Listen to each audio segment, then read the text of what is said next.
I don't remember the smell of the coffee they served that morning, or the color of the tablecloth, or how many people were crammed into that small church hall.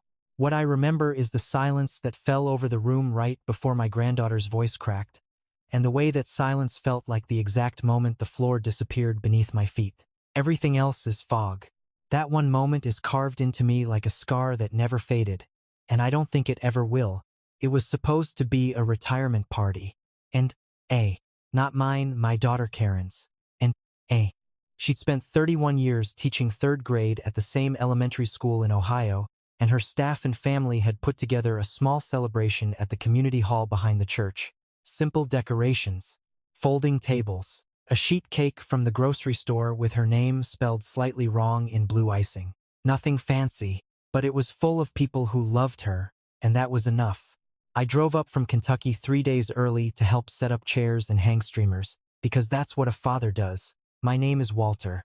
I'm 68 years old, and for most of my life I thought I understood what it meant to be a good father. I thought I understood what it meant to be a good grandfather too. I found out that night that understanding something and living up to it are two very different things, and that the space between them can swallow a man whole if he's not careful. My son-in-law, Mark, was there with the grandchildren. Karen and Mark had 2 kids, Bethany, who was 22 and had just graduated college, and her younger brother Cole, who was 17 and still had that awkward, gangly look boys get before they finally settle into their bodies. I loved those kids the way you love your own blood, because in every way that mattered, they were mine too. I'd been at every one of Bethany's dance recitals until she was 12. I'd taught Cole how to cast a fishing line off the dock at Kentucky Lake. I thought I had built something solid with them, something that couldn't be shaken. But there was another grandchild there that night too. My grandson from my late son, Danny. Danny was my only son. Danny. He passed away 9 years ago in a car accident on a rain-slicked highway outside of Louisville, coming home from a late shift at the plant where he worked. He left behind a wife, Renee, and a boy named Josh, who was 8 years old at the time. Losing Danny broke something in me that has never fully healed.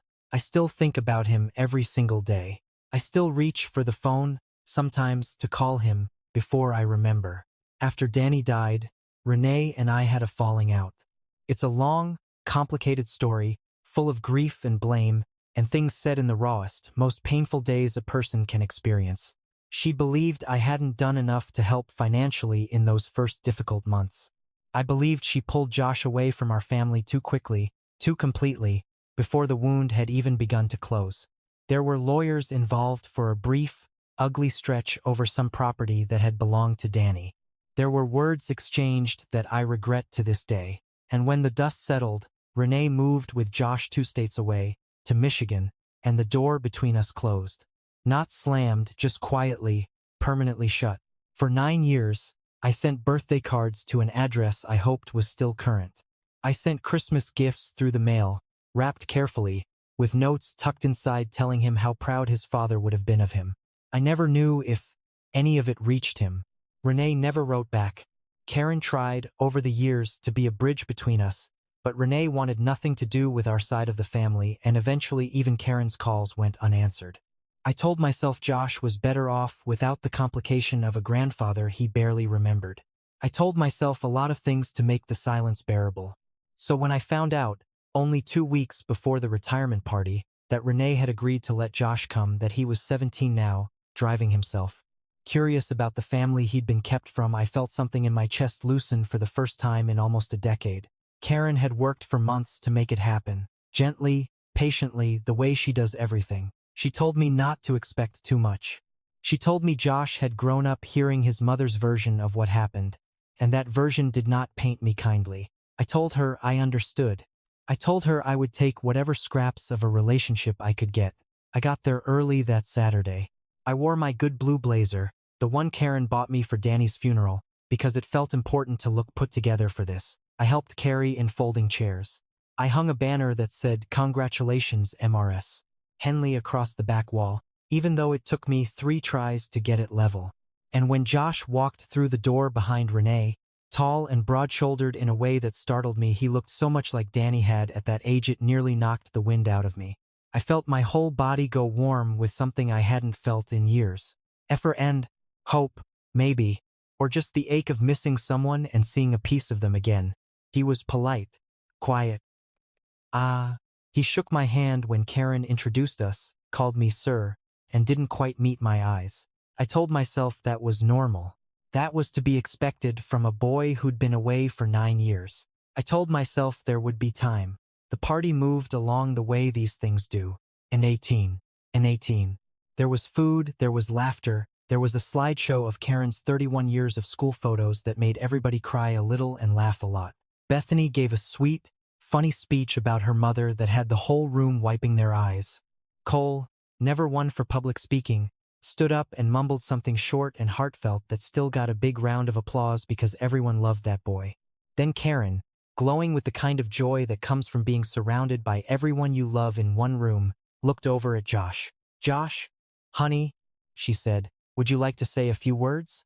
You don't have to, but we'd love to hear from you if you want to share anything." I watched him. I watched the way his jaw tightened, the way something shifted behind his eyes. I know that look. I wore that look myself once, a long time ago, right before I said something to my own father that I could never take back. It is the look of a person who has been carrying something heavy for a very long time and has finally decided to set it down in the worst possible place. He stood up slowly. "Sure," he said, "I'd actually like that." My stomach dropped before he even opened his mouth. I don't really know most of you," he began, his voice a little shaky but growing steadier with every word. "I haven't been part of this family in a long time. But I want to say something, because I think it's important, and because I don't think I'll get another chance like this." The room, which had been warm and loose with laughter a moment before, went very still. "My dad died when I was 8, Josh said. "And I think a lot of you knew him. I think a lot of you loved him." He paused, and his eyes moved across the room, landing everywhere except on me. "But what a lot of you might not know is what happened after. When my dad died, my mom was alone. She had no help, no support, and the one person who should have stepped up, his own father, didn't. My heart was pounding so loud I thought the people next to me could hear it.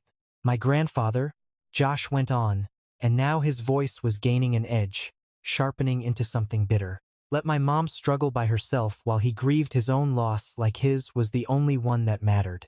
He fought her over money that belonged to my dad instead of making sure his grandson had what he needed. And when she finally couldn't take the fighting anymore and we moved away, he let us go. He didn't chase after us. He didn't fight to stay in my life. For 9 years, I grew up without a single grandparent on my dad's side, because the one I had chose his pride over his own grandson. I felt the room's eyes swing toward me like a physical weight. I felt Karen go rigid beside me. I felt Bethany's hand fly to her mouth. I used to lie awake wondering what I did wrong," Josh said, and his voice cracked on the word wrong. "What kind of 8-year-old kid isn't worth fighting for? What kind of man loses his son and then just lets the rest of that son disappear too, without a fight?" Somewhere behind me, a woman I didn't know let out a small, sympathetic gasp. I could feel the temperature of the room dropping, that same freezer door feeling of warmth being sucked out and replaced with something cold and judgmental. I could see it in the faces of Karen's coworkers, people I'd never met, people who had no context for any of this except the raw, aching testimony of a boy who had clearly suffered. And the terrible thing, the thing that kept my mouth shut, kept me frozen in my folding chair with my hands pressed flat against my knees, was that I understood exactly why he believed what he believed. Because from where he was standing, as an 8-year-old boy watching the adults around him fight instead of comfort each other, that is exactly what it must have looked like. But it wasn't the truth. Not the whole truth, anyway. What Josh didn't know, what he couldn't have known, because no one had ever told him, was that in the 6 months after Danny died, I had emptied nearly every dollar of my retirement savings trying to help Renee keep their house. I had driven up to Michigan 4 times that first year, unannounced, uninvited, standing on porches in the snow trying to see my grandson, only to be told through a cracked door that it wasn't a good time, that Renee needed space, that I should call first.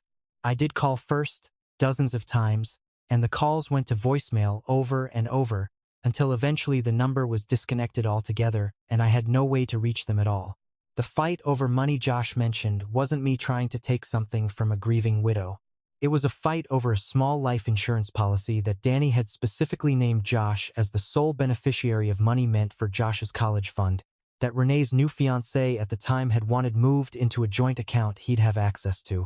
I'd hired a lawyer not to hurt Renee, but to make absolutely sure that money stayed protected for Josh, untouched, waiting for him. End quote. It's still sitting in a trust account to this day, exactly where I fought to keep it, gathering interest, waiting for a grandson who didn't even know it existed. But how do you say that? How do you stand up in a room full of strangers and correct a grieving 17-year-old boy's understanding of his own childhood without sounding exactly like the defensive, guilty old man he already believes you to be? I opened my mouth twice and closed it both times, because I knew that anything I said in that moment would sound like exactly what he expected to hear, excuses from the villain of his story. Josh wasn't finished. "I just think it's messed up," he said, his voice rising now, cracking under the weight of 9 years of a story he'd been told and had no reason to doubt, that everyone in this room acts like everything is fine, like we're just one big happy family, when some of us had to grow up without any family at all, because the people who were supposed to show up didn't. He sat down hard, breathing heavy, and for a moment nobody moved. Then, slowly, a few people began to clap, not everyone, but enough. A ripple of sympathetic applause for the wounded boy who had finally spoken his truth. I sat there and absorbed it, every bit of it, because what else could I do? Karen's face was white. Mark had his hand on her back. Bethany was staring at her plate. Cole looked like he wanted to disappear into the floor. And then my brother Harold stood up. Harold is 11 years older than me, 79 now, a retired postal carrier with a bad hip and a stubbornness that has never once let him sit quietly through an injustice in his entire life. He'd flown in from Arizona for Karen's party, and he'd brought with him an old cardboard banker's box that he'd set under the gift table when he arrived. I'd noticed it and assumed it held some kind of retirement gift for Karen. I hadn't thought twice about it. Harold walked slowly to the front of the room, favoring his bad hip, and placed a hand on the podium Karen's principal had used earlier for a short speech. The room quieted again, unsure what was happening. "I'm going to say something," Harold said, "and then I'm going to show you something, and then you can all decide for yourselves what kind of man my brother is." He looked at Josh, and there was no anger in his face, only a deep, tired sadness. "Son, I understand you believe every word you just said. I believe you believe it. But I've watched my brother live the last 9 years of his life in a kind of grief that I wouldn't wish on anyone, and part of that grief has been watching him fight quietly, without complaint, because that's who he is, to stay connected to a grandson who was told to hate him." He walked back to the banker's box, knelt with some difficulty, and lifted the lid. Inside were folders, dozens of them, organized, labeled by year in Harold's careful block handwriting. He'd apparently been keeping copies of things for me for years without my even fully realizing it, the way an older brother sometimes quietly looks out for the people he loves without announcing it. "Every year since Danny passed," Harold said, "my brother has sent birthday cards, Christmas gifts, and letters to this young man. Every single one. Sent to the last address we had. I know because he asked me to help him track down updated addresses when the mail started getting returned, and I couldn't, because Renee never once responded to a single letter, email, or certified request for contact information in 9 years. He pulled out a thick stack of envelopes bound with a rubber band and held them up. Several were stamped "Return to Sender" in bright red ink. One had "No longer at this address" scrawled across it in handwriting that wasn't a child's, that was clearly an adult's. "These are copies," Harold said. "The originals went out. These came back.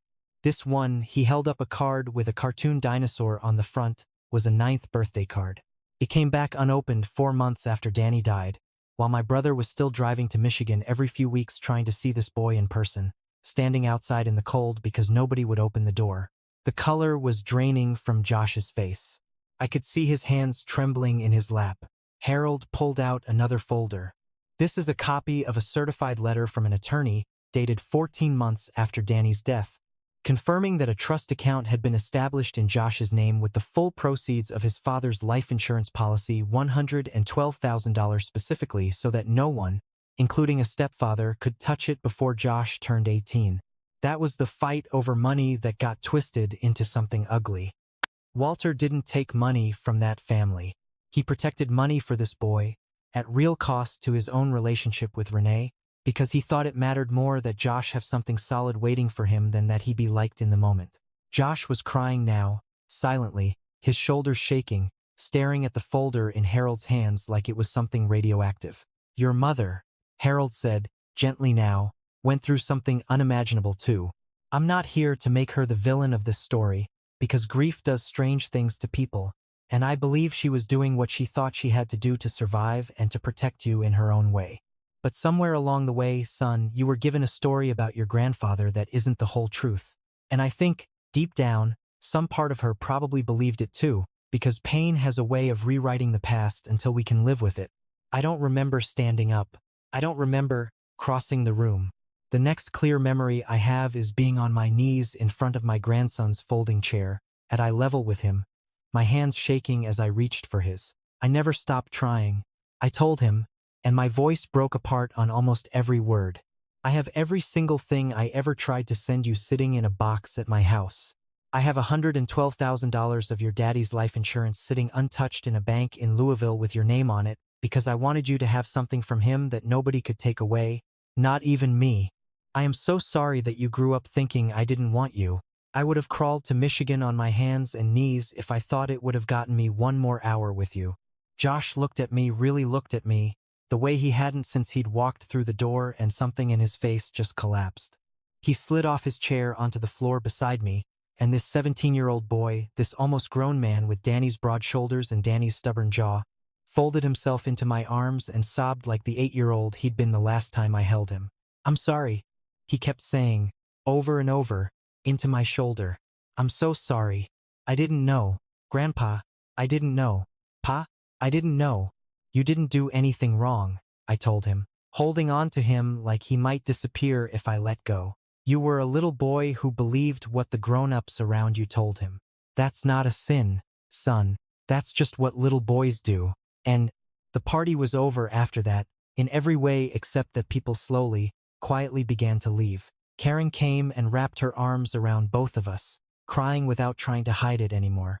Bethany and Cole crowded in too, and for a few minutes we were just a knot of family on the floor of a church hall, holding on to each other, letting 9 years of silence finally break apart. Later that night, back at Karen's house, Josh sat across from me at the kitchen table with a mug of coffee he wasn't really drinking, and we talked until almost 2 in the morning. He told me about his life in Michigan soccer, a part-time job at a hardware store, a girlfriend named Priya he was nervous to tell me about. I told him about Danny as a boy, stories Josh had never heard, about the treehouse we built together one summer and how Danny had insisted on painting it bright orange because he said regular brown houses were boring. I watched something in my grandson soften with every story, watched him start to see his father as a full person and not just an absence. He asked, quietly, near the end, if he could see the letters.